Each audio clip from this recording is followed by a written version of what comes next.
स्वागत है आप सभी का SP math with motivation class में। और आज हम लोग पढ़ेंगे 6 क्लास का 9 चैप्टर रेखा, रेखाखंड एवं किरण। इसमें सबसे पहला आता है बिंदु। बिंदु क्या होता है? बिंदु एक स्थिति निर्धारित करता है। बिंदु हमें बताता है कि कोई चीज़ कहाँ पे है, उसकी स्थिति को बताता है। और बिंदु में क्या है, लंबाई और चौड़ाई नहीं होती है।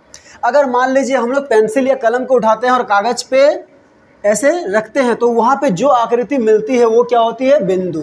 तो बिंदु का हम लोग नाम कुछ भी दे सकते हैं, जैसे ये बिंदु ए है, एक बिंदु है, इसका नाम क है। तो बिंदु का कुछ भी नाम हो सकता है। अब इसके बाद अगला पॉइंट है रेखाखंड। रेखाखंड क्या होता है? दो बिंदुओं को जोड़ने वाला जो सबसे छोटा रास्ता होता है वही रेखाखंड कहलाता है। कैसे? जैसे मान लीजिए ये एक बिंदु है और ये एक बिंदु है, तो इन दोनों को जोड़ने वाला सबसे छोटा रास्ता, तो सबसे छोटा रास्ता इधर से या इधर से नहीं होगा, सबसे छोटा रास्ता होगा ये वाला। तो यही क्या है, एक रेखाखंड है। यानी कि एक रेखाखंड के क्या होते हैं, दो अंत बिंदु होते हैं। और रेखाखंड जितना बड़ा दिखता है वो उतना बड़ा ही होता है, इसको हम लोग नाप सकते हैं। तो ये ए भी एक रेखाखंड है यहाँ पे, और भी आप ऐसे दिखा सकते हैं, ये पी क्यू भी एक रेखाखंड है। तो रेखाखंड का नाम कैसे लिखते हैं? ये ए बी रेखाखंड है तो ए बी लिखेंगे और ऊपर में ऐसे संकेत देंगे। ये पी क्यू रेखाखंड है तो यहाँ पे पी क्यू लिखेंगे और ऊपर में ऐसे संकेत देंगे। ठीक है, तो ये रेखाखंड है। अब अगला है किरण। किरण क्या होता है? किसी भी बिंदु से प्रारंभ होकर एक ही दिशा में बिना किसी अंत के विस्तृत होने वाली सरल रेखा को किरण कहते हैं। तो किरण क्या होता है? किरण एक बिंदु से शुरू होकर दूसरी ओर एक दिशा में बढ़ते ही जाता है, उसको किरण कहते हैं। जैसे मान लीजिए ये एक बिंदु है, तो इस बिंदु से शुरू होकर ये इधर बढ़ते जा रहा है, तो ये क्या है, किरण। ये तीर का निशान क्या बताता है? तीर का निशान कहता है कि ये इतना ही नहीं है, ये इधर बढ़ते ही जा रहा है। यानी कि किरण का क्या होता है, एक अंत बिंदु होता है और वो एक दिशा में बढ़ते ही जाता है। तो इस किरण का नाम कैसे लिखेंगे?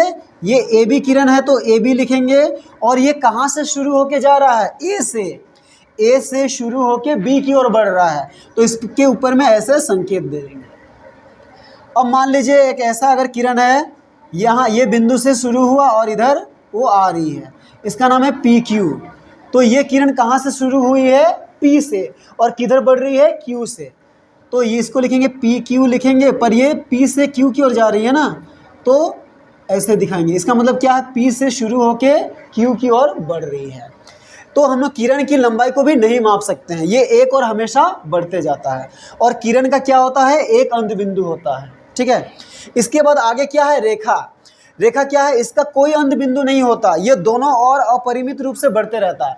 तो रेखा का कोई अंत बिंदु ही नहीं होता, ये दोनों तरफ क्या है, हमेशा बढ़ते जाता है।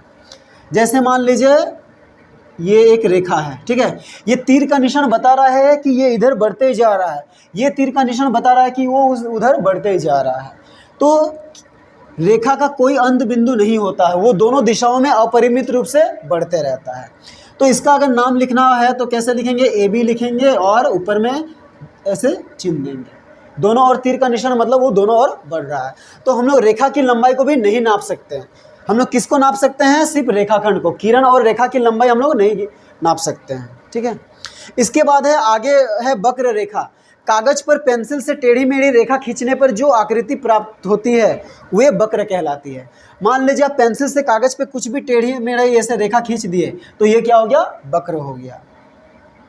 ठीक है, ऐसे खींच दिए कुछ भी तो ये क्या हो गया? वक्र हो गया। ये क्या हो गया? वक्र रेखा का एग्जाम्पल है। इस चैप्टर का बेसिक से अगर आप ये सबको अच्छे से समझ में जाते हैं तो इसके बाद जब हम लोग प्रश्नावली बनाएंगे तो उस समय आपको क्वेश्चन बनाने के समय ज़्यादा दिक्कत नहीं होगी और आप आसानी से समझ पाएंगे।